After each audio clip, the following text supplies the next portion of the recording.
এবং পড়াশোনার স্বার্থে, আমি শিওর এটা। এই জন্য এবং আমিও স্যার আপনার অনেক কথা এখান থেকে ধরতে পারিনি, আমি আবার এবং প্রত্যেকের কথাই আমি আবার লাইভে নিয়ে বসবো এবং এটা নিয়ে টুকিটাকি পড়াশোনা করার চেষ্টা করবো, যেহেতু সামনে বাজেট অধিবেশন আছে। তো আমি এনসিপি সংস্কার কমিটিকে ধন্যবাদ জানাচ্ছি যে এত সুন্দর একটা প্রোগ্রাম করার জন্য। এটা কিন্তু খুব সহজ ছিল না আমার মনে হয়, এটা অনেকদিন ধরেই তারা আয়োজন করছিল। এবং এনসিপির রাজনীতিটা আসলে কি, নতুন রাজনৈতিক বন্দোবস্ত, যেটা আমরা বারবার বলে এসেছি, আমাদের রাজনীতি হচ্ছে নতুন রাজনৈতিক বন্দোবস্ত। এবং এই নতুন রাজনৈতিক বন্দোবস্তের মধ্যেই প্রথম যে কথাটা, আমরা গুড গভর্নেন্স দেখতে চাই। তো সেই জায়গা থেকে আমাদের রাজনীতি হচ্ছে সংস্কার। আমরা আমাদের রাজনীতিটা 53 বছরের যে একটা কলঙ্কিত অধ্যায় দেখে দেখে আমরা এসেছি, একটা বার্ডেন আমরা নিয়ে এসেছি, সেই বার্ডেনকে মুক্ত করার জন্য এক ঝাঁক তরুণ দাঁড়িয়েছে, সাথে পেছন থেকে আপনারা আছেন। তো এই জায়গায় আমরা মূলত থাকতে চাই যে আমাদের মূল রাজনীতি সংস্কার। যদিও সরকার গঠনের পরে আমরা নানান জায়গায় আশাহত হয়েছি, দুঃখ পাচ্ছি, এই যে আমাদের সংস্কার, আমাদের অধ্যাদেশগুলো নানান এগুলো বাতিল হয়েছে।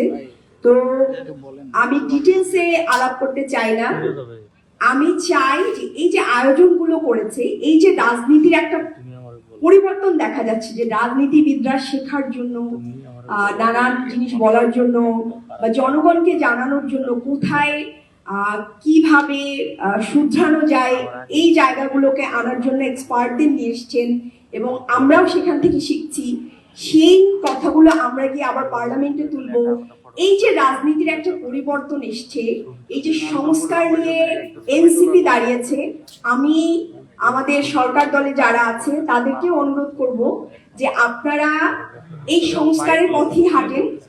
যেই পথে হাঁটছেন এই পথটা আসলে জনগণ পছন্দ করছেন না, এবং জনগণ পুরনো রাজনীতিতে, এই যে দলীয়করণের রাজনীতি, চাঁদাবাজি, ঘুষ, দুর্নীতি, টেন্ডারবাজি, এই রাজনীতিতে আর ফিরে যেতে চাচ্ছে না। আমরা সংস্কারের রাজনীতিতে চাই, আমরা একটা গুড গভর্নেন্স দেখতে চাই।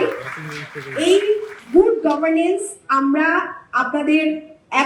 আপনাদের লড়াইয়ে বা গভর্নমেন্ট গুড গভর্নেন্স তৈরির লড়াইয়ে আমরা বিরোধী দল যারা আছি তারাও পাশে থাকতে চাই। পাশাপাশি এই যে সুশীল সমাজ যারা আছে তারা অবশ্যই সাপোর্ট দিবেন এবং তারা বলে গেলেন।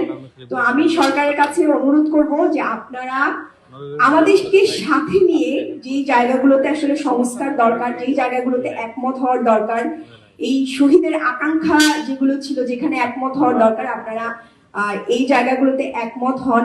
আমরা আপনাদের এই সংস্কারের ক্ষেত্রে আমরা আপনাদের পাশে আছি, থাকবো ইনশাআল্লাহ।